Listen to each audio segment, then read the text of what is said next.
and this is just going to be a quick toy spot on the Batman Temblor.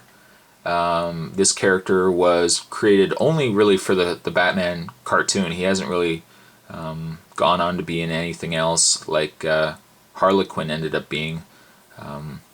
He was actually in the episode where they first introduced Barbara Gordon and Pamela Isley, who of course later become Batgirl and Poison Ivy.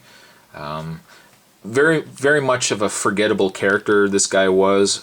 Aside from this one episode, which was a two-parter, I think he was in one other episode too. Was it Rumors that he was in as well?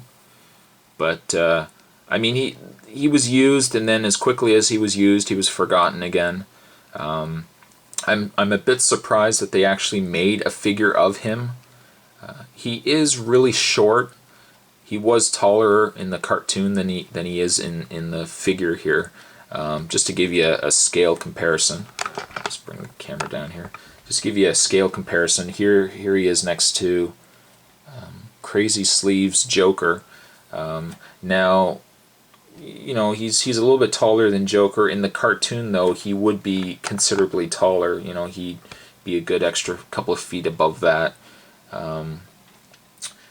In the way of his gimmick, and it's unfortunate that his gimmick hinders the rest of the character.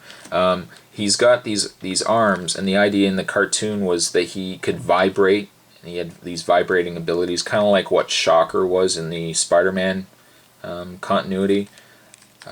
You'll notice that there's these little hinges on the arms. Now these arms can't do anything other than what you're seeing now. They can't bend, they can't rotate.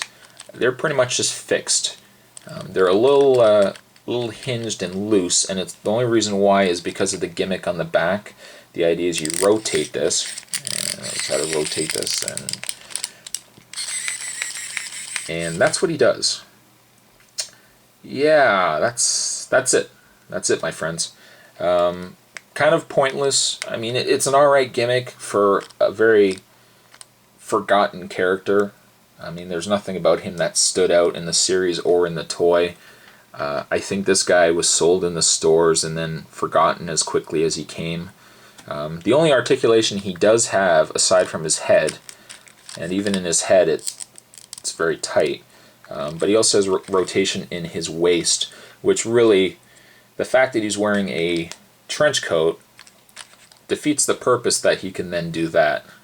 But no articulation in the legs or anything like that. No articulation in the feet. He's pretty much just a statue. That's about all I've got to say about him. A very forgettable figure, a very forgettable character, and there we have a toy spot on the Batman Temblor, and I'll catch you guys later.